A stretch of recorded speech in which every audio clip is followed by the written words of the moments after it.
प्रार्थना के धाम युग प्रधान माँ तपस्वी आचार्य श्री महाश्रमण जी के पावन चरणों में कोटि कोटि वंदन। श्रद्धेय मुनिश्री के पावन चरणों में भावरा वंदन। मुनिवृंद, उपस्थित समस्त श्रावक श्राविका, आज रविवारी कार्यक्रम के अंतर्गत हिंद मोटर के इस प्रांगण में प्रेक्षा ज्ञान कार्यशाला का आयोजन किया गया है। सर्वप्रथम प्रेक्षा गीत के संगान के लिए मैं आमंत्रित करूँगा प्रेक्षा ध्यान की प्रशिक्षक प्रशिक्षिकाएं प्रेक्षा गीत का संगान। ज्ञान के द्वारा आत्म साक्षात्कार प्रेक्षा ज्ञान के द्वारा स्वप्न हो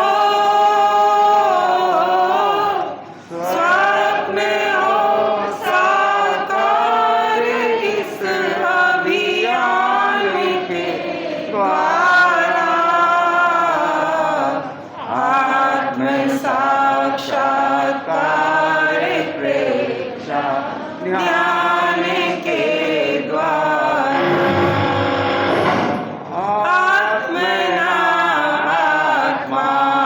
आत्मावलोकन है यही दर्शन, है यही दर्शन। अंतरात्मा में सज हो सत्य का स्पर्शन, सत्य का स्पर्शन। क्षीण हो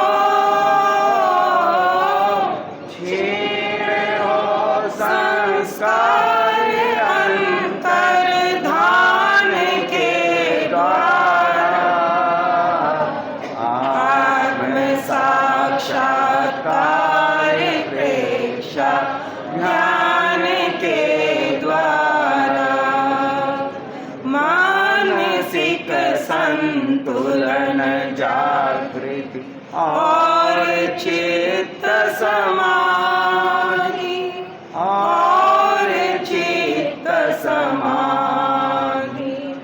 निकट आती दूर जाती व्याधि आदि उपाधि, व्याधि आदि उपाधि।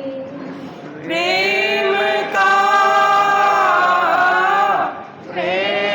का विस्तार निज संधान के द्वारा आत्म साक्षात्कार प्रेक्षा ज्ञान के द्वारा अनुप्रेक्षा और लेशा ध्यान कायोत्सव, ध्यान कायोत्सव।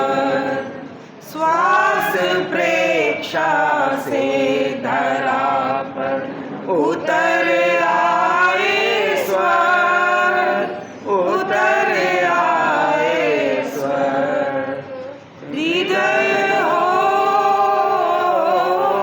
हृदय हो अविकार केवल ज्ञान के द्वारा। हृदय हो अविकार तुलसी ज्ञान के द्वारा आत्म साक्षात्कार प्रेक्षा ज्ञान के द्वारा प्रेक्षा ज्ञान के किया। अब मैं आमंत्रित करूँगा ज्ञानशाला प्रशिक्षिकाओं को मंगलाचरण हेतु ज्ञानशाला प्रशिक्षिकाएं। मुनिवर गुरु का आशीष लेकर कलिया फूल बन महकाए, सबका दिल आज हर्षाए। सोए को जगाने आए हैं, जिनवाणी की अमृत लाए हैं। मुनिवर दर्शन पा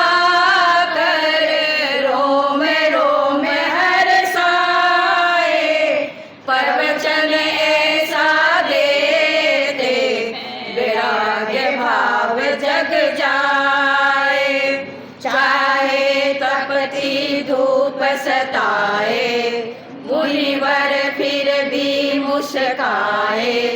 सदा सुमन करते अर्पण, चरणों में सत सत वंदन। सोए को जगाने आए हैं, जिन वाणी अमृत लाए हैं। गुरु की कृपा से सुबह घड़ी आई, पवन में से महके चिड़िया चहकाई। सिखलाओ जीवन का विज्ञान, हो करे तत्व का ज्ञान। देखे स्वयं ही स्वयं को, करके प्रेक्षा ध्यान। सोए को जगाने आए हैं, जिन वाणी अमृत लाए हैं। तेरा स्वागत करने दूर दूर से आए, कृपा दृष्टि पाकर धन्य सभा संस्थाए। ज्ञानशाला के बच्चे मन के बड़े ही सच्चे, तुम दे दो ज्ञान का वरदान, हो जाए इनका कल्याण। सोए को जगाने आए हैं, जिन वाणी अमृत लाए हैं। इंद्र मोटर राज करती है अभिनंदन, प्रशिकाएं करते तुमको सत सत वंदन। बने रागी से बैरागी, बैरागी से वितरागी। तेरे प्रवचन सुनकर शुभ भावना ये जागे।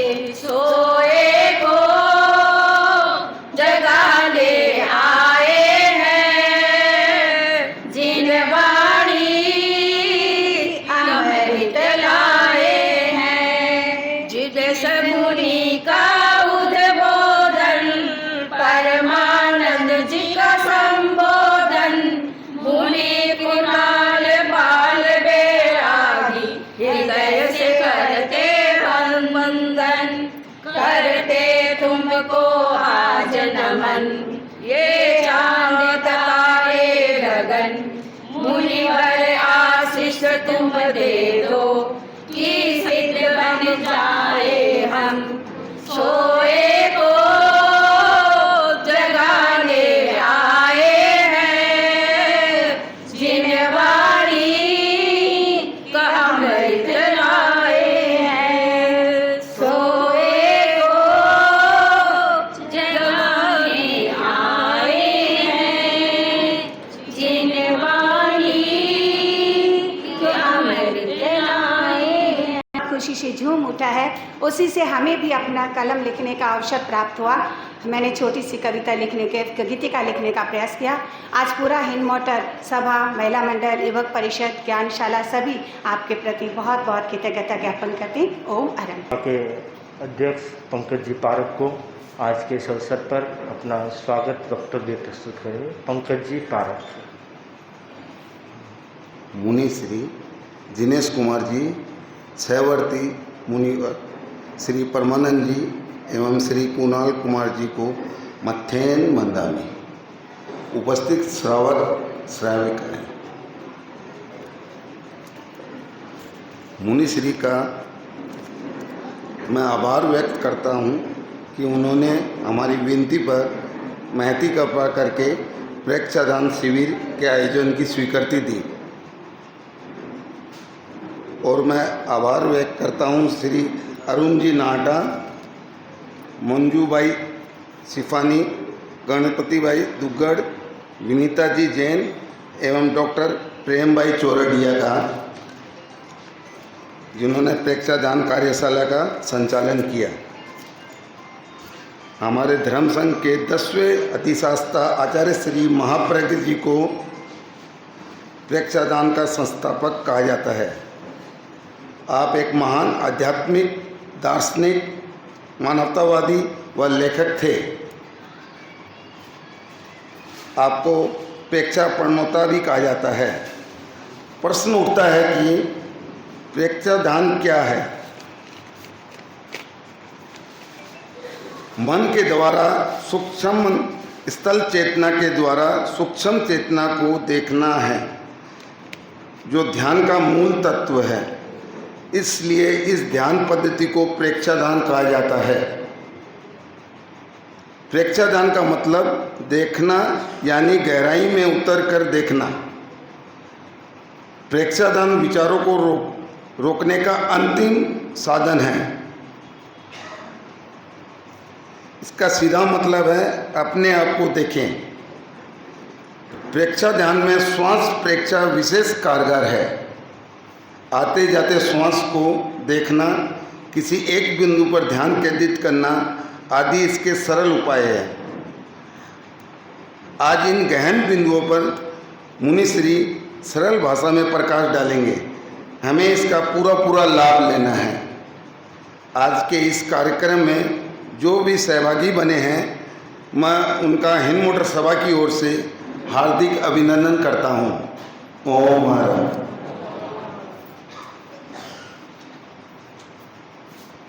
प्रेक्षादान के जरिए किस प्रकार व्यक्ति अपने मन को शांत बना सकता है, एकाग्र बना सकता है और जीवन को श्रेष्ठ बना सकता है, तो हम जानेंगे प्रेक्षादान के बारे में।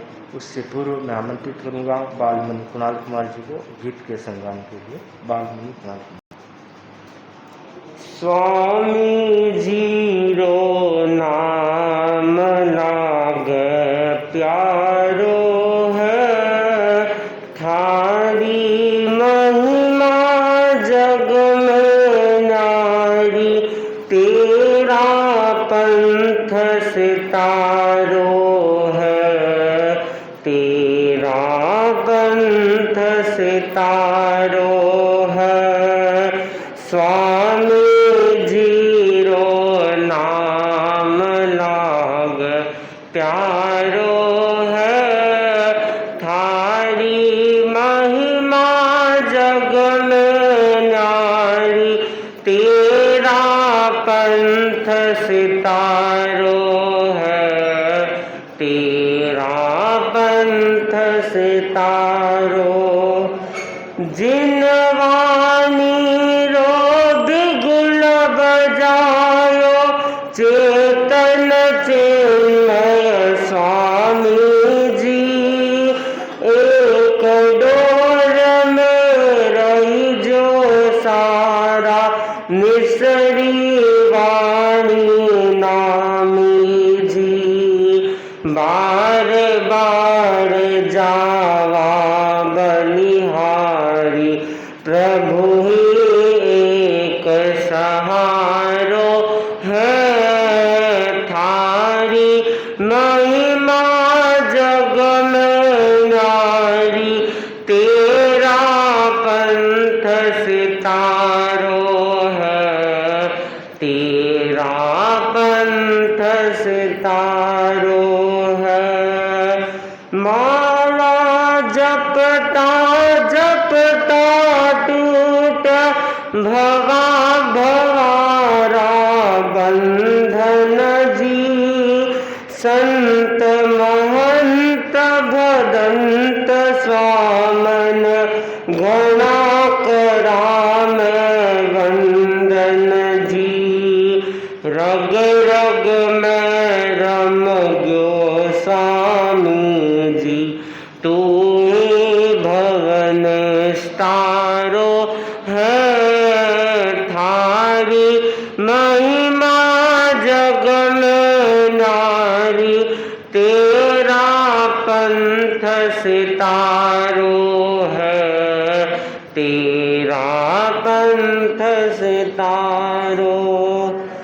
कष्टारी काली राता में एक आपरो शरणो है। कदे न छोड़ाई उपवन न इनमें जीवो मरणो है। आपा गण रागण आपारो नंदन वन ओ प्यारो है। थारी महिमा जग में नारी तेरा पंथ सितारो है। तेरा पंथ सितारो। नहीं बना थे सुविधावादी साचो पथ अपनायो जी। पूरबरी पुण्याई जागी तेरा पथ न पायो जी। थारी कृपा सो देख रयाम महाश्रमण वरतारो है। थारी महिमा जग में नारी तेरा पंथ सितारो है। तेरा पंथ सितारो। स्वामी जीरो नाम लागे प्यारो है। थारी महिमा जग में नारी तेरा पंथ सितारो है। तेरा पंथ सितारो है। ओम।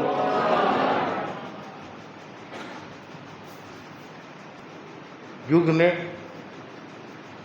शांतिपूर्ण ढंग से जीवन जीना अपने आप में एक महत्वपूर्ण उपलब्धि होती है। जीवन तो सभी जीते हैं, परंतु जीवन में शांति आए, बेचैनी नहीं आए, आदमी मानसिक संतुलन को बनाए रखे, ये बहुत बड़ी जरूरत है। पद, पैसा, नाम, ख्याति, प्रयत्न से सब कुछ मिल सकता है, परंतु शांति मिलना सहज नहीं है। शांति के लिए विशेष प्रयत्न करना होगा, या यूँ कहें शांति के लिए सहजता में आना होगा।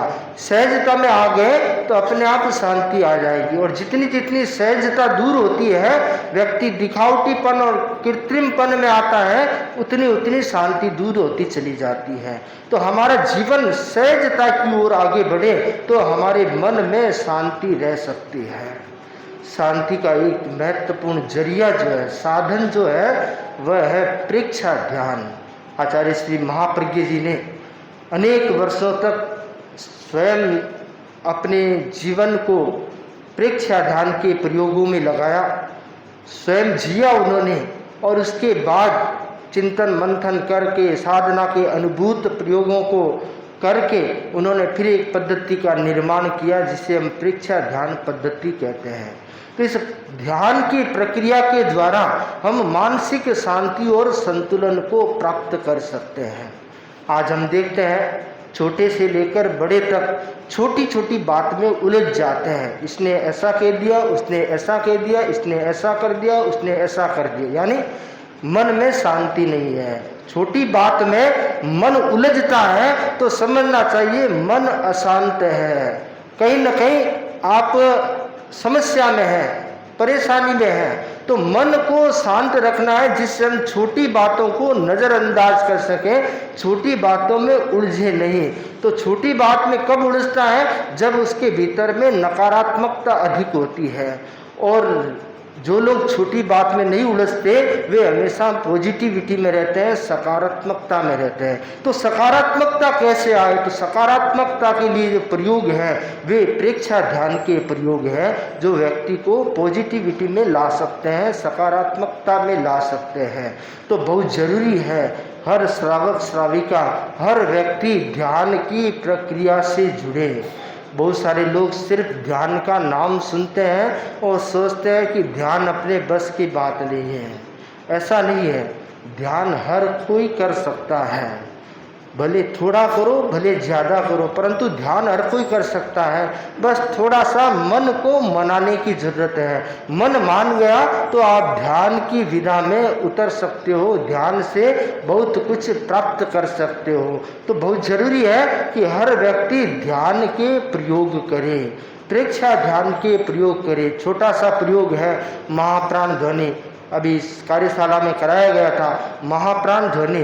तो महाप्राण ध्वनि के बहुत लाभ है, दिखने में छोटा सा लगता है परंतु उसके लाभ, बहुत सारे लाभ महाप्राण ध्वनि में समाये हुए हैं। तो हर व्यक्ति को कम से कम 10 मिनट महाप्राण ध्वनि हर दिन करनी चाहिए। आप 3 महीना प्रयोग करके देखो, फिर आपको उसका परिवर्तन, अपने भीतर परिवर्तन महसूस होता है या नहीं होता है। अवश्य महसूस होगा, बस करने की ज़रूरत है, निरंतरता जरूरत है। तो ध्यान के लिए हम प्रयास करें। अगर हम चाहते हैं मानसिक शांति हमें प्राप्त हो, मानसिक संतुलन हमें प्राप्त हो, तो हम ध्यान की प्रक्रिया में जाएं। आज की स्थितियाँ क्या है? पत्नी ने पति से कहा कि आप मेरी बात मानो। पति ने कहा भी जो बात मानने की है वो तो मानते ही है, अब जो बात नहीं मानने की है वो कैसे मालूम है? जो मेरे लिए संभव नहीं है वो कैसे मानूं, कैसे करूं? पत्नी आवेश में आ गई कि आप मानते हो तो ठीक है, नहीं तो मैं ऊपर से नीचे कूदती हूँ। पति ने देखा भी ये तो आर पार की लड़ाई की बात हो गई है, पर पति ने कहा, वह कुछ जरा पॉजिटिविटी वाला था, खुश मिजाजी था। उसने कहा कि तू मुझसे दुखी मैं तुझसे दुखी, तू मुझसे दुखी मैं तुझसे दुखी, ऊपर चढ़ नीचे कूद कर खुद खुशी, तू भी सुखी मैं भी सुखी। तो ऐसी परिस्थितियां बन जाती है। क्यों बनती है? कि जब मानसिक संतुलन नहीं होता है तब ऐसी परिस्थितियां बनती है। तो ऐसी परिस्थिति नहीं बननी चाहिए। परिवार के 4 सदस्य हैं, चारों खुशी के साथ रहे, प्रसन्नता के साथ रहे, एक साथ तालमेल के साथ रहे, तो ऐसी मानसिकता का निर्माण हो। वह निर्माण कैसे होगा? जब आप ध्यान के द्वारा सहिष्णुता का विकास कर पाएंगे। सहिष्णुता का जितना अभाव होता है उतनी समस्या पग पग पर आती है। भले व्यक्ति की सहिष्णुता हो, भले परिवार की सहिष्णुता हो, भले समाज की सहिष्णुता हो, तो सहिष्णुता हर जगह काम आती है।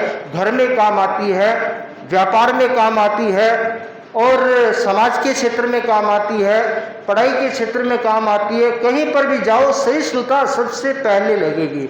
तो सहिष्णुता जिस व्यक्ति के पास में है, स्वयं को कंट्रोल करने की शक्ति जिस व्यक्ति के पास में है, वह व्यक्ति स्वयं प्रसन्न रह सकता है और दूसरों को भी खुश रख सकता है। और सहन करने की शक्ति नहीं है, स्वयं को कंट्रोल करने की शक्ति नहीं है, तो वह स्वयं भी अशांत रहेगा और दूसरों को भी अशांति पैदा करेगा। जहाँ जाएगा वहाँ अशांति पैदा करेगा। तो बहुत जरूरी है हर व्यक्ति के भीतर में सहिष्णुता का विकास हो। कम ज़्यादा होती है, परंतु एक सीमा तक विकास होने से बहुत सारी समस्याओं का निराकरण हो जाता है। तो सहिष्णुता का विकास हम ध्यान के माध्यम से कर सकते हैं, प्रेक्षा ध्यान के माध्यम से कर सकते हैं। छोटे छोटे बच्चों को ध्यान सिखाना चाहिए बचपन से ही। जैसे बच्चों को बाकी सारी चीज़ें सिखाई जाती है, पढ़ना सिखाया जाता है, चलना बोलना लिखना और भी न जाने कितनी सारी चीज़ें सिखाई जाती है, उसके साथ उनको ध्यान भी सिखाया जाना चाहिए। अगर ध्यान सीखेगा एकाग्रता का विकास होगा और वह एकाग्रता उसको हर जीवन के हर कार्य में सफलता दिलाएगी। तो जीवन को सफल बनाना है, सुख में और आनंद में बनाना है, तो प्रेक्षा ध्यान के प्रयोग करें।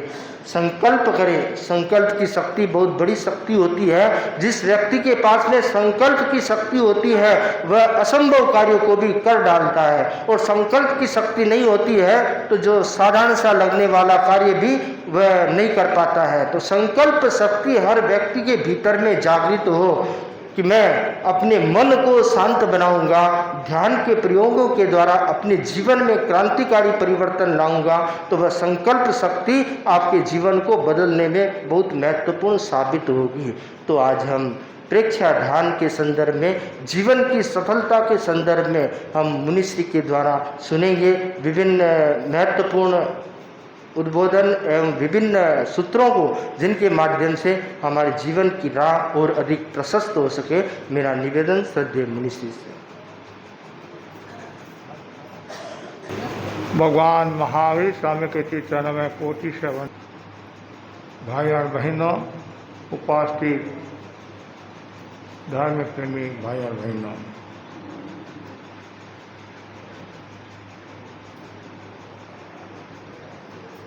जीवन के पहाड़ की चढ़ाई बहुत सीधी नहीं होती। इसमें कहीं चढ़ना पड़ता है, कहीं उतरना पड़ता है, कहीं घुमावदार पथ पर पार करना पड़ता है और कहीं सीधी पगडंडी में चलना पड़ता है। उसी प्रकार जीवन में परिस्थितियां आती हैं, उन परिस्थितियों को झेलने वाला व्यक्ति ही सफलता को प्राप्त हो सकता है। प्रत्येक व्यक्ति जीवन में सफलता चाहता है, कोई विफलता नहीं चाहता है। सफलता न आसमान से उतरती है और न धरती पर पैदा होती है, न कोई बाजार में मिलती है।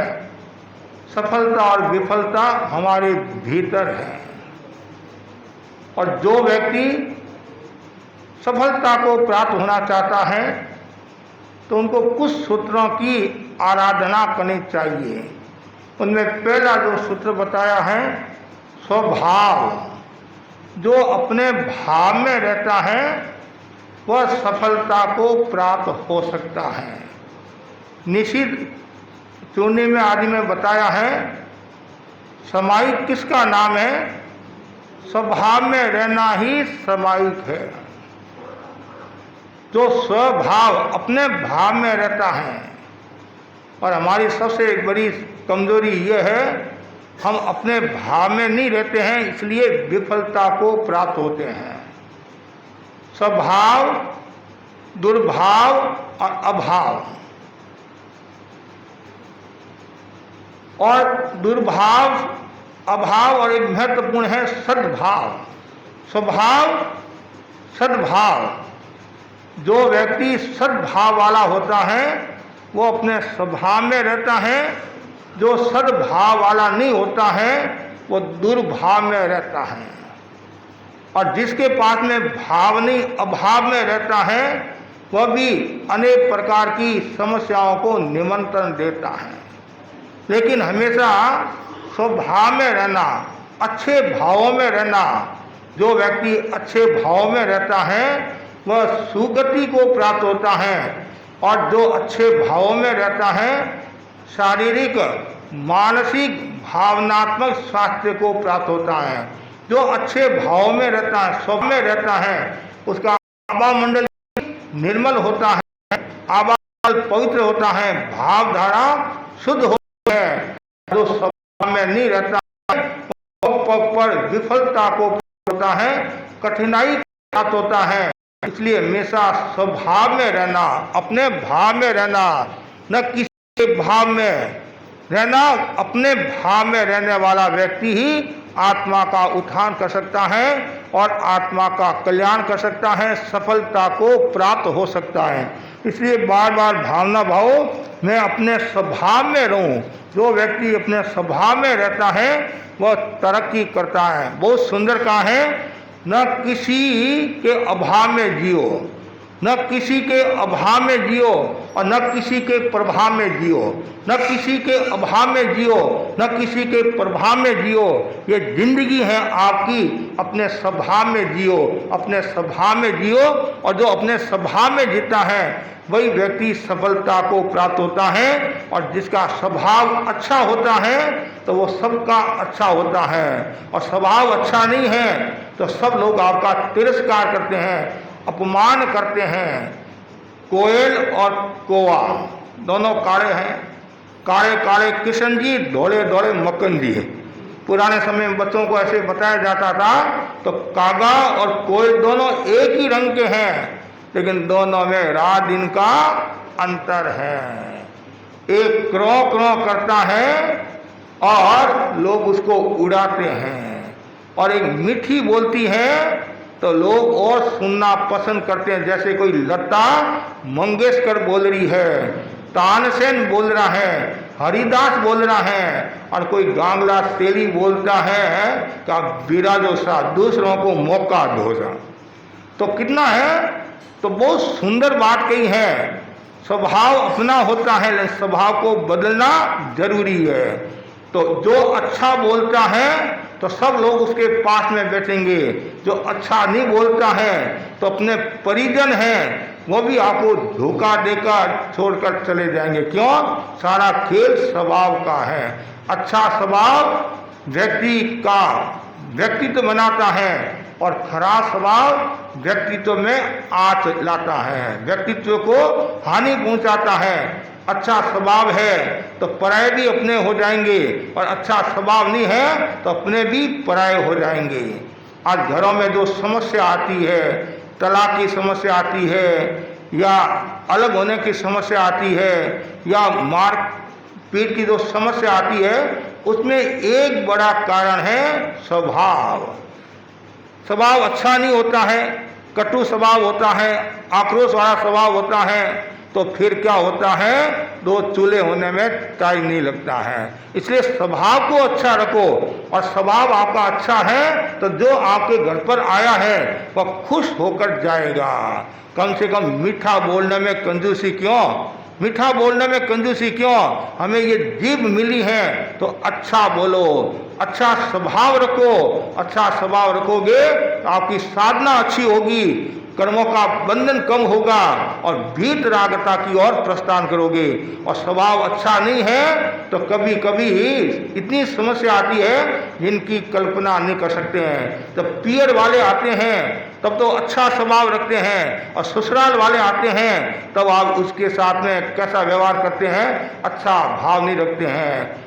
दो भाई थे और दोनों भाई अलग अलग गांव में रहते। एक छोटे गांव में रहता था, एक बड़े शहर में रहता। जो छोटा भाई है वो जितनी बार शहर में आता अपने भाई से मिलता, भाई का सम्मान करता, मेरा भाई है, मेरा भाई है, और भाई भी उसको सम्मान करता। भाई तो भाई है। पुराने समय में कहा जाता है, रण भाइयों रे सागे चाहे वैरी हो। ध्यान रखने की बात है। और जो भाई भाई से दूर हो जाता है पीछे कुछ भी नहीं है। कुछ लोगों का स्वभाव होता है भाई भाई में लड़ाई करने का, कि इनके घर में शांति नहीं रहे तो इनके घर मेरे घर जैसा हो जाए, इसलिए वो फूट डालते हैं। फूट डालो और राज करो। और कभी कभी सभा संस्थाओं में भी फूट डाली जाती है। हम दो हमारा अस्तित्व रहना चाहिए। अरे का वर्षों से रहा, रावण चला गया, कंस चला गया, चले, और हम सब वाले हैं। लेकिन आप जो ये वर्चस्व की जो बात करते हैं, समाज में जो फूट डालने की जो बात है, वो कभी सुखी नहीं रहता है, ऐसा ज्ञानी जन बताते हैं। आप यदि एक परिवार को तोड़ते हो, एक घर को तोड़ते हो, कितने चिकने कर्मों का बंधन होता है, यहाँ तक कि महामोहनीय कर्म का भी बंधन हो सकता है। इसलिए कभी भी ऐसे भाव नहीं आने चाहिए। भाई भाई है, पड़ोसी पड़ोसी है, गांव गांव है, सबके साथ में अच्छा व्यवहार। यदि हम किसी का भला नहीं कर सकते हैं, किसी का सहयोग नहीं कर सकते हैं, किसी को जोड़ नहीं सकते हैं, तो कम से कम तोड़ो तो मत। हमारे बाप दादा ने बड़ी मुश्किल से घर बनाए हैं, कितना कष्ट देखा, भिक्षु स्वामी ने कितने कष्ट देखे हैं। 5-5 वर्ष तक उनको पूरा आहार पानी नहीं मिला, 33 वर्ष तक साधुओं की संख्या नहीं बढ़ी, स्थान का अभाव, लेकिन एकमात्र उनका क्या लक्ष्य था, सबको जोड़ना और भगवान महावीर की वाणी को घर घर में पहुंचाना, ये हमारा लक्ष्य होना चाहिए। तो वो छोटा भाई जितनी बार आता भाई से मिलकर जाता, भाई से मिलकर जाता। एक दिन भाई ने कहा, भाई तुम रोजाना आता है, कभी तो भाभी से भी मिला कर, तुम दुकान में मेरे से मिलकर चला जाता है। इस बार घर पर जा और भोजन करना, ध्यान करना, भोजन करना और फिर घर जाना। ठीक है भाई जी, जैसा आप कहते हैं वैसा मैं करूँगा। और आपने अच्छा याद दिलाया, भाभी जी से भी मिलना हो जाएगा, काफ़ी समय हो गया है। कभी कभी ऐसा होता है, बाजार में आए और बाजार का काम किया, चले जाते हैं और घरों में कम जाना होता है। आपने अच्छा मुझे याद दिलाया, वो घर गया और भाभी जी को प्रणाम किया और भाभी जी ने कहा आगे। तो साथ में उसने ये भी कह दिया कि भाई जी ने कहा है भोजन करके जाना। क्या कहा है? भाई जी ने कहा है भोजन करके जाना। मैं तो जाने वाला था, भाई जी ने कहा है भोजन करके जाना। कि बात तो ठीक है, हाँ मुझे भी खुशी हो रही है, मेरा देवर आया, मैं करूं क्या? चूल्हा नहीं, चूल्हे को चूहा लेकर चला गया। क्या कहा? अभी अभी कुछ थोड़ी देरी हुई है, चूहा लेकर चला गया। क्या करूं, मेरे तो मन में आ रहा है मैं आपको भोजन कराऊं, भोजन कराऊं, भोजन कराऊं, करूं क्या? तो भाई जी ने कहा, देवर जी ने कहा कोई बात नहीं, कोई बात नहीं है, कलयुग है, कुछ भी हो सकता है, कलयुग में कुछ भी हो सकता है। और प्रणाम करके चला गया। और भाभी ने सोचा, बोला मिट्टी नहीं, भोजन कराना पड़ता, शीरा बनाना पड़ता, ये करना पड़ता, वो करना पड़ता। और वो वापस दुकान पर आया, भाई जी से मिला और घर जाने लगा। भाई जी ने कहा भोजन कर लिया? कि भाभी जी ने कहा है चूल्हा को चूहा लेकर चला गया है। अच्छा ठीक है, ठीक है। वो तो जा रहा है, धीरे धीरे जा रहा है और ये भागता भागता घर आया है, भागता भागता घर आया। और घर आया, क्या हुआ, क्या हुआ, जल्दी कर, जल्दी कर, तो सामान को इकट्ठा कर और बैलगाड़ी में डाल। हुआ क्या, हुआ क्या? कि तुम्हारे गांव में बाढ़ आ गई है, पियर में है, तुम्हारे पियर में बाढ़ आ गई है। तो तुम्हारे पियर वालों ने कहलवाया है कि जमाई जी जल्दी से जल्दी ही कुछ सामान भेजो, आफत आ गई है, आफत आ गई है। तो फटाफट वो भी ही काम करने लगी और जितना अंदर माल था, सोना चांदी आदि सब बैलगाड़ी में डाल दिया और रवाना कर दिया। भाई लेकर खुद जा रहा है, थोड़ा आगे बढ़ा और 2 रास्ते जा रहे थे। एक तो ससुराल का रास्ता जा रहा था और एक भाई का रास्ता जा रहा था, भाई के गांव का रास्ता जा रहा था। और भाई थोड़ा आगे बढ़ा और भाई को कहा, भाई रुक, क्या हुआ भाई जी, क्या हुआ? ये बैलगाड़ी लेकर जा, इसमें सोना चांदी हीरे पन्ने आदि है, तुम्हारे काम आएंगे और तुम खूब आगे बढ़ना, तरक्की करना। छोटे भाई के मन में आया, भाई हो तो ऐसा हो। क्या कहा? भाई हो तो ऐसा हो। और थोड़ी देर में वो वापस पहुंच गया घर पर। घर पर पहुंचा, वो पत्नी बोली, क्या पहुंचा कर आगे? अभी तो गए, इतना जल्दी तो गांव आता नहीं है। कि क्या करूं? मैंने बैलगाड़ी को रोका आवश्यक कार्य के लिए, पेशाब करने के लिए मैं उतरा और पेशाब करने के लिए गया।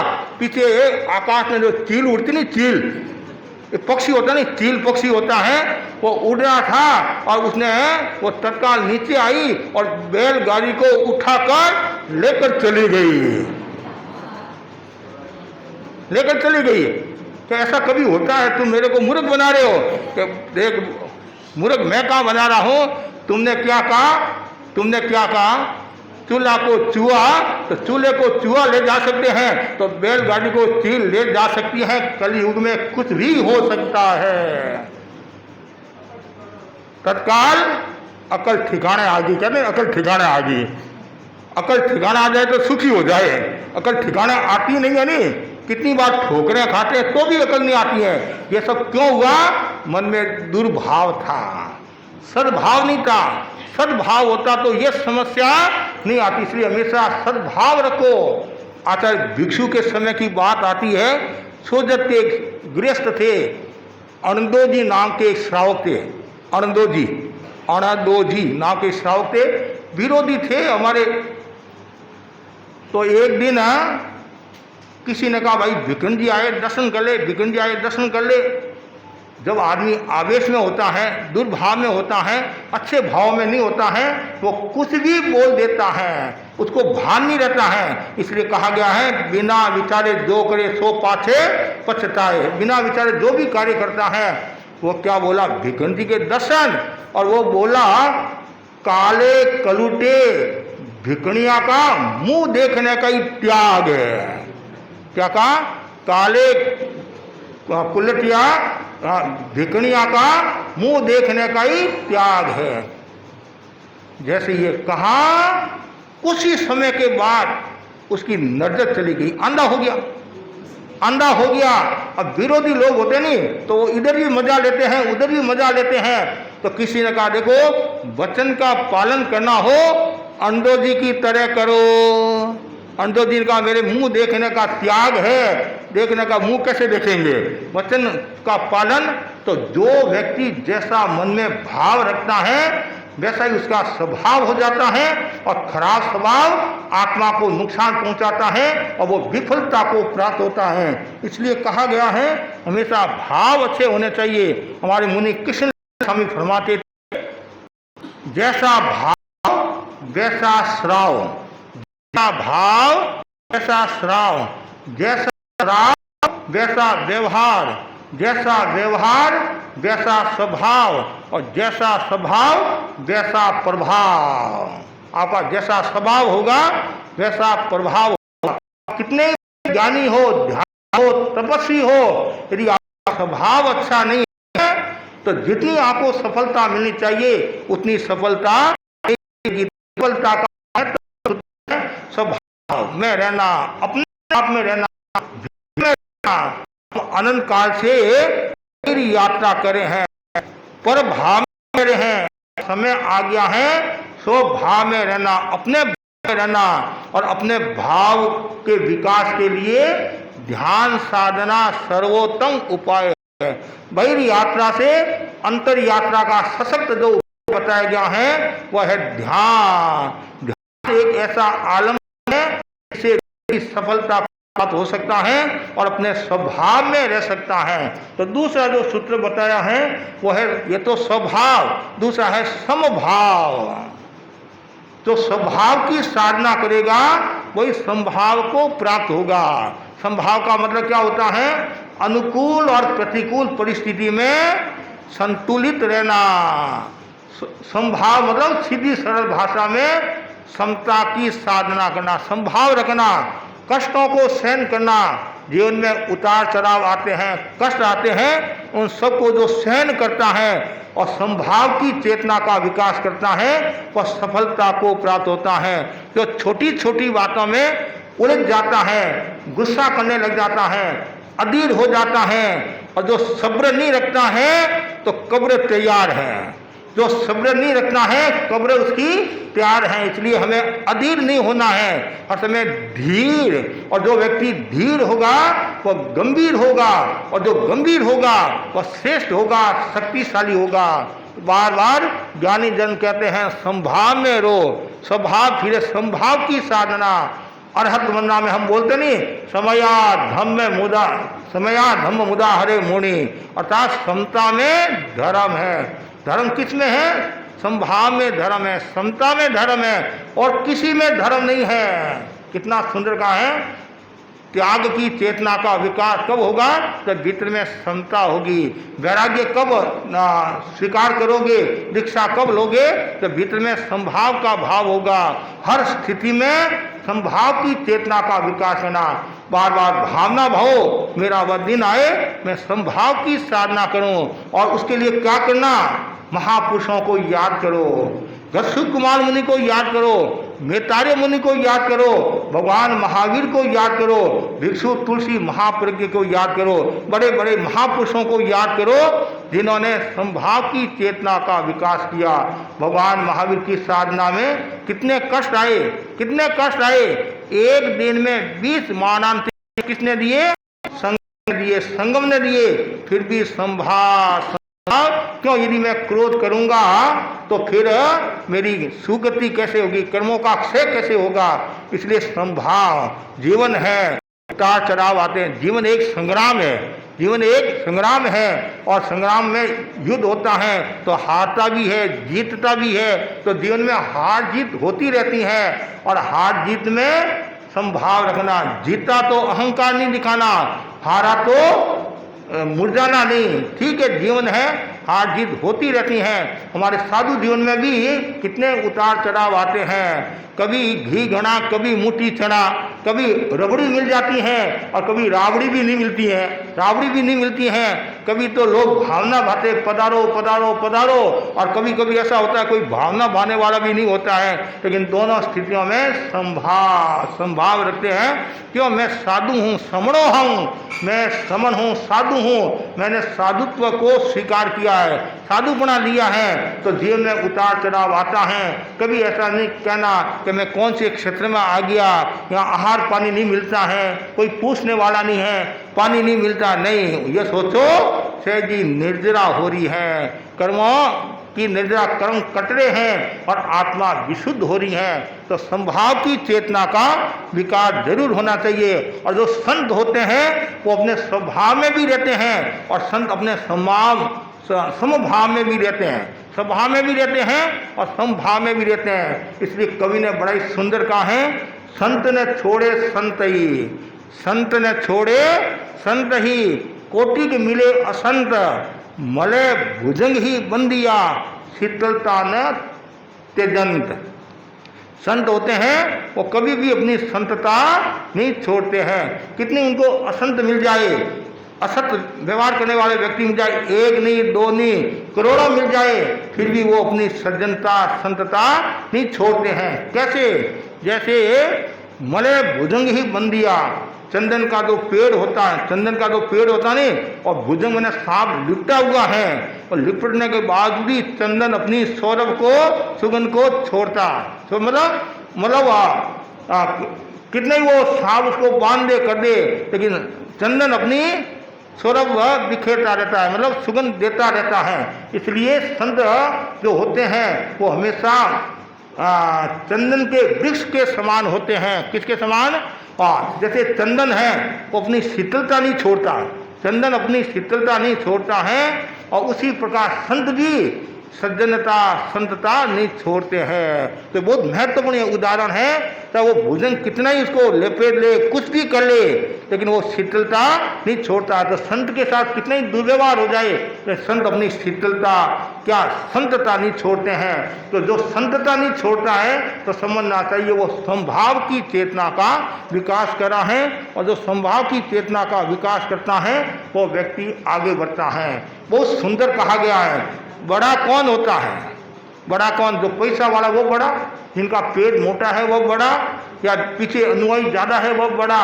बहुत सुंदर लिखा है, जिसका स्वभाव अच्छा होता है और जो संभाव में रहता है वो बड़ा होता है। बड़ा ऐसे खाने के बड़े भी होते हैं, दही बड़ा होते हैं, न जाने कितने बड़े होते हैं, लेकिन वास्तव में बड़ा कौन है? जो स्वभाव में और संभाव में रहता है।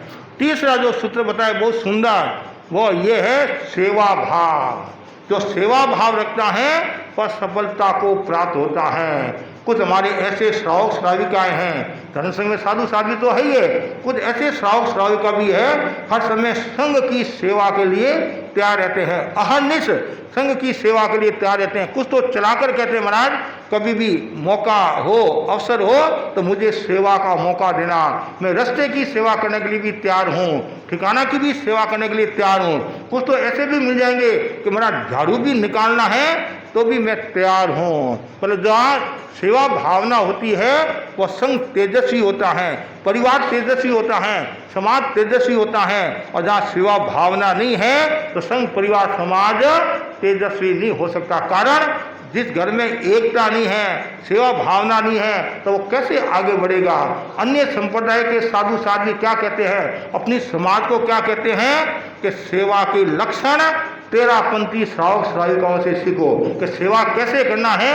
कि मतलब आप देखो, जब हम विहार करते हैं तो कितने हमारे साथ भाई बहन रहते हैं, और दूसरी संप्रदाय के साधु साधियों को हम देखते हैं, कोई आलोचना की दृष्टि से नहीं कह रहा हूँ, कभी कभी वो खुद ही कहते हैं कि देखो कहाँ तो महाराज हम हैं और कहाँ आप हैं, मैं आचार्य हूँ फिर भी मेरे साथ में 4 साधु नहीं हैं, और आप सामान्य साधु हो और आपके साथ में कितने लोग हैं।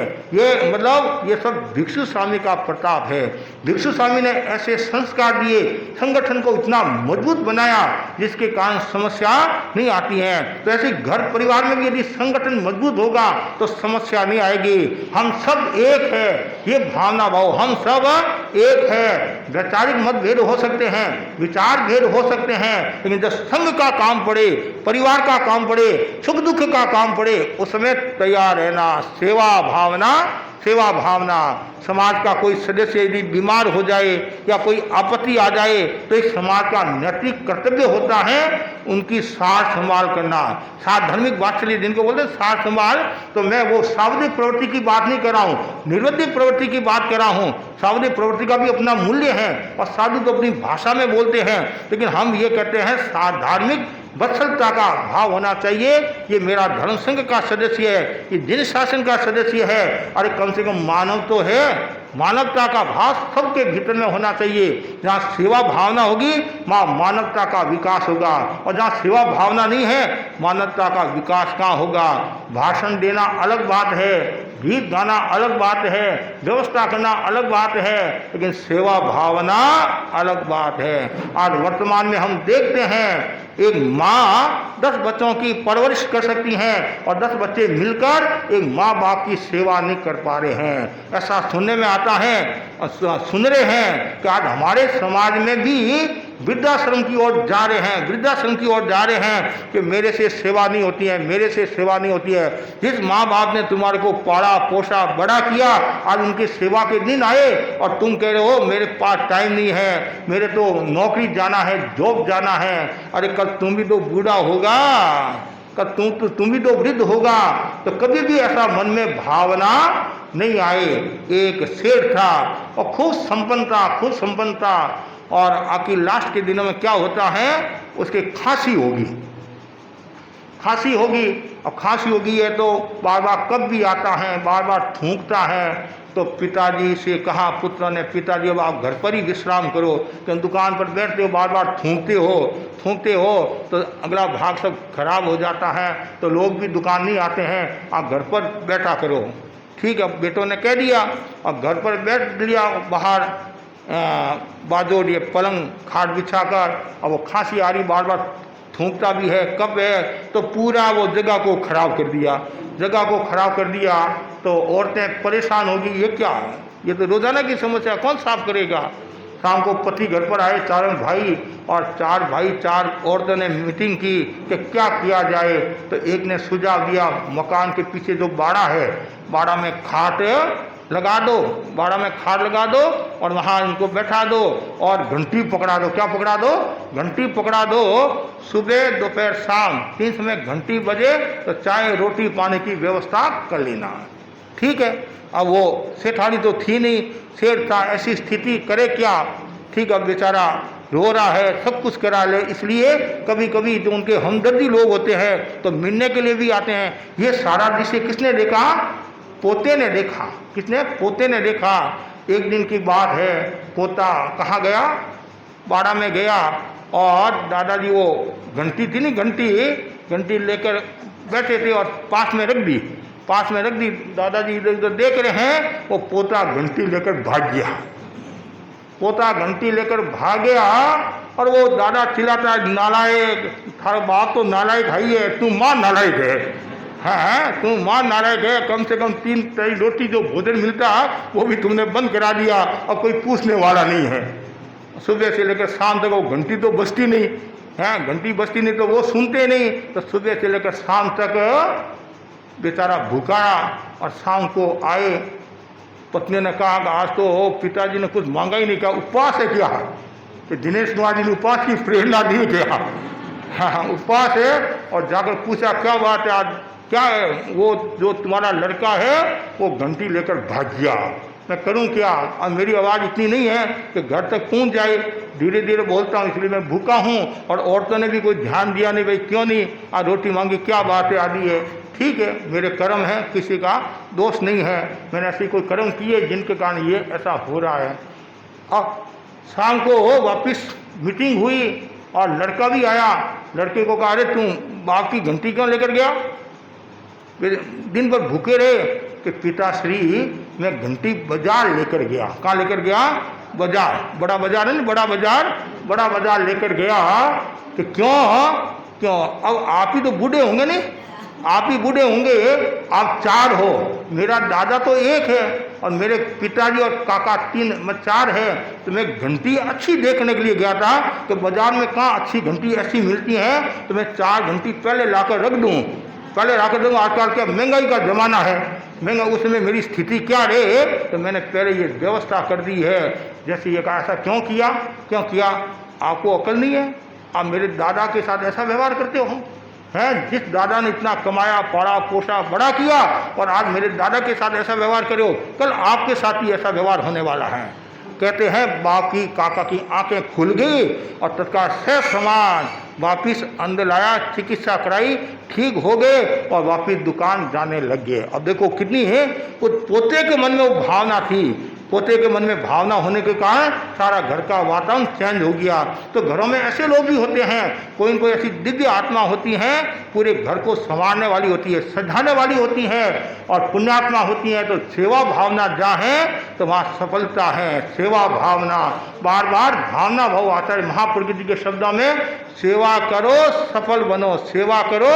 हाँ, सेवा जरूरी है, सेवा में निष्काम भाव होना चाहिए, स्वार्थ का भाव नहीं होना चाहिए। आचार्य महासमुंद जी फरमाते हैं, पुराने जो हमारे कार्यकर्ता होते थे, जैसे उदाहरण के लिए मैं बताता हूँ आपको, हमारे खेमचंद जी सेठिया, श्रीचंद जी रामपुरिया, और सबसे पहले छोकमल जी चोपड़ा, ईश्वर चंद जी चोपड़ा, जयचंद जी दफ्तरी, हनुमंत जी सुराना, ऐसे जयचंद जी कोठारी, इनके नाम और भी कई है, मतलब थोड़े संक्षिप्त में। उन लोगों के मन में केवल सेवा सेवा सेवा, संघ को शक्तिशाली बनाना, संघ को शक्तिशाली। नाम आया कि नहीं आया, अखबार में नाम आया कि नहीं आया, कुछ नहीं, बस केवल मेरा जो कर्तव्य है, कर्तव्य। तो आचार्य महासमुंद जी फरमाते हैं, पुराने समय के जो श्रावक होते थे तो वो कहते मेरा कर्तव्य है, और बीच के जो मध्य काल में जो श्रावक हुए, कार्यकर्ता हुए, वो बोले महाराज हम इतना काम करते हैं तो हमारा नाम भी होना चाहिए। क्या काम करते हैं? नाम भी होना चाहिए, नाम भी होना चाहिए। और लेकिन अभी वर्तमान में काम कम और तूफान ज़्यादा है। क्या है? काम कम तूफान ज़्यादा है। इसका मतलब हुआ सेवा भावना तो कम है और नाम का रोग ज़्यादा लगा हुआ है। कहीं भी हो तत्काल मेरा अखबार में नाम आना चाहिए, मेरा फोटो खींचना चाहिए। और तुमने सबने फोटो खिंचाया, मेरे को नहीं बुलाया, तुमने मेरे को नहीं बुलाया, मैं भी तो कार्य करता हूँ। अब देखो ये जो नाम में आदमी बदनाम हो गया, मुनि मोहनलाल जी आमेर के शब्दों में। तो हमारे भीतर में ये सेवा भावना होनी चाहिए, नाम की भावना नहीं। यदि आप काम करोगे तो नाम स्वतः ही हो जाएगा। आचार्य भिक्षु को हम याद करते हैं, क्या उन्होंने कहा था मेरी माला फेरना, उन्होंने कहा था मेरी प्रशंसा करना? नहीं, उन्होंने इतना कार्य किया, आज सब लोग उनको याद करें, महावीर को याद करे हैं, ऋषभ को याद करें कि उन्होंने जिन शासन की कितनी सेवा की है। आचार्य महासमुंद जी को देखो कितनी जिन शासन की सेवा करे हैं। हर एक के मन में ये भावना, हमारे अनेक साधु साधु ऐसे हैं शरीर का ध्यान नहीं रखते हैं, बस केवल संघ सेवा, गुरु सेवा, संघ सेवा, गुरु सेवा, हमेशा मन में सेवा भावना। सेवा शाश्वत धर्म है। और आचार्य तुलसी ने भी लिखा है, ज्ञानी ध्यानी तपस्वी से बढ़कर कौन है? सेवा भावी है। और सेवा दो दिलों को जोड़ने वाला तत्व है, और जो दूरी को दूर करने वाला तत्व कौन सा है? सेवा है। आप किसी से बातचीत नहीं करते हैं और उसके कोई समस्या आ गई और आपने जाकर उनको सहायता पूछी और 2 मिनट उनसे बात की, वो आपका हो जाएगा। क्या हो जाएगा?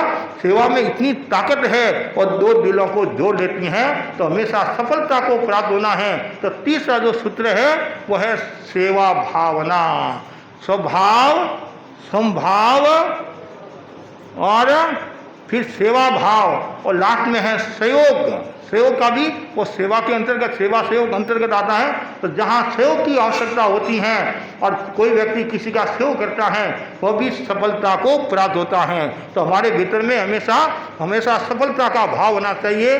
सफलता कब मिलती है? तो आपके भीतर में संभाव, सद्भाव, सेवा भावना, सेवक का भाव होता है। ये जितना भाव होगा व्यक्ति उतना ही आगे बढ़ेगा।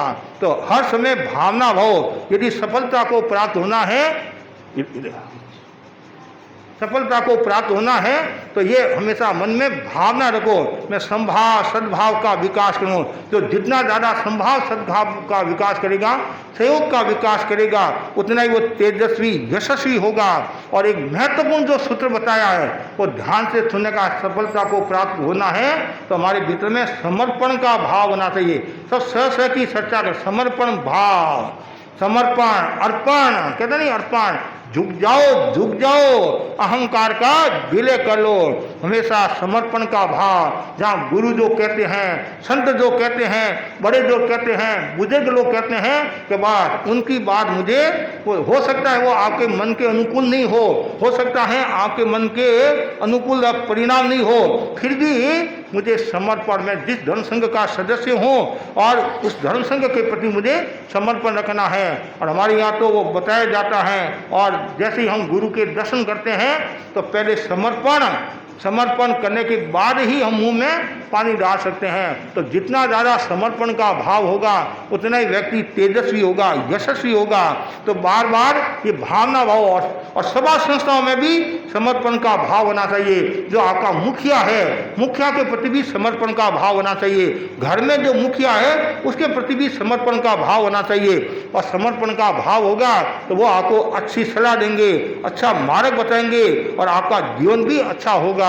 तो जहाँ सफलता है वहाँ सब कुछ है, और सफलता नहीं है तो कुछ भी नहीं है। तो सफलता के विकास के लिए इन सूत्रों की साधना करो, और इनके विकास के लिए क्या करना? वह है ध्यान करना। क्या करना? ध्यान तो आप बहुत करते हैं, हमारे से भी ज़्यादा आप ध्यान करते हो। करते कि नहीं करते हो? कि नहीं करते हो? हाँ, ध्यान कितना करते हो? ध्यान का मतलब क्या है? ध्यान का मतलब है ध्यान। ध्यान का मतलब ही क्या है? ध्यान। आप क्या कहते हैं? सासू को कहते नहीं, सासू जी ध्यान रखना, बहू रसोई बना रही है ध्यान रखना। गुरु चेले को क्या कह रहा है? बेटा व्याख्यान में ध्यान रखना, व्यापार में ध्यान रखना। बाप बेटे को कहता है, हर बात में ध्यान आता है। और पढ़ाई में भी ध्यान रखना कहते नहीं। ध्यान का मतलब क्या है? जागरूकता। ध्यान का मतलब जागरूकता है। और हमारे से भी कुछ बातों में आप ज़्यादा जागरूक हो कि मेरा साधु तो जागरूक होता है, लेकिन आपकी जागरूकता हमारी जागरूकता में अंतर है। क्या अंतर है? आपकी जो जागरूकता है वो कर्म बंधन का भी कारण हो सकती है, और हमारी जो जागरूकता है वो कर्म निद्रा का सहयोगी बनती है। कैसे? आप व्यापार में कितने जागरूक हैं?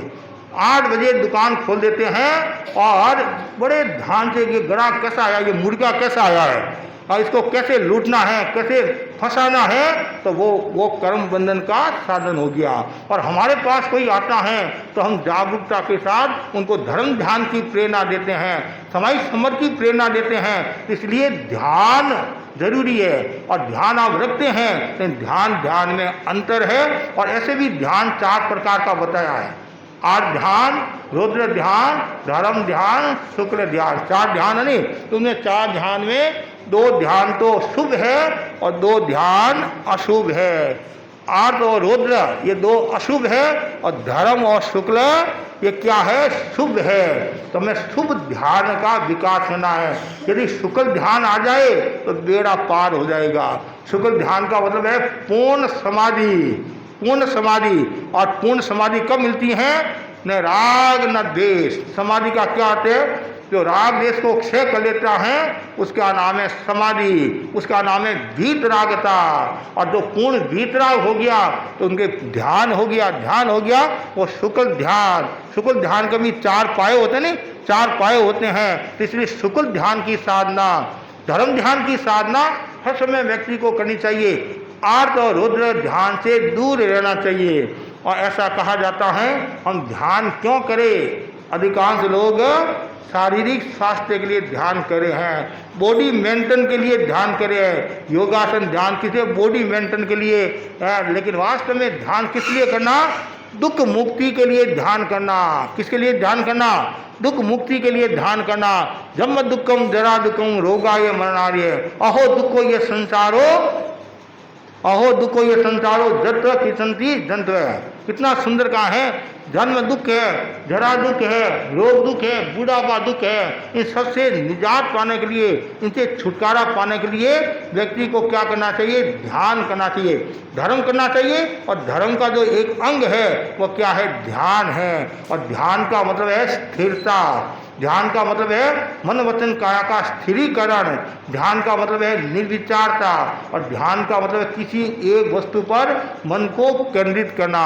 ध्यान के प्रकार, ध्यान क्यों करना, ध्यान का अर्थ और ध्यान का परिणाम क्या आता है? ज्ञाता दृष्टा भाव का विकास, जानने और देखने की शक्ति का विकास होता है। जानना और देखने की शक्ति का। आप जितना ज़्यादा ध्यान करोगे उतना आप जानोगे, देखोगे। किसको जानोगे? अपने आप को। किसको देखोगे? अपने आप को। इसलिए कहा गया नहीं, संपिक्षई अपगमपेणं, आत्मा के द्वारा आत्मा को देखना। इसका मतलब क्या हुआ? स्थूल स्पंदनों के द्वारा सूक्ष्म स्पंदनों को देखना, स्थूल मन के द्वारा सूक्ष्म मन को देखना, वो है ध्यान के द्वारा, आत्मा के द्वारा आत्मा को देखना। ऐसे तो आत्मा कितनी है? 8 आत्मा है, 8 आत्मा है। और ऐसे जितने जीव है उतनी आत्मा है। तो यहाँ बताया गया आत्मा के द्वारा आत्मा को देखना। इसका मतलब है आप उपयोग आत्मा के द्वारा कषाय आत्मा को देखना। और सरल भाषा में अच्छी प्रवृत्ति के द्वारा, या ऐसा कह दो अपने अवगुणों को देखना, अपने दोषों को देखना, क्रोध को, मान को, माया को, लोभ को देखना, वो है आत्मा के द्वारा आत्मा को देखना।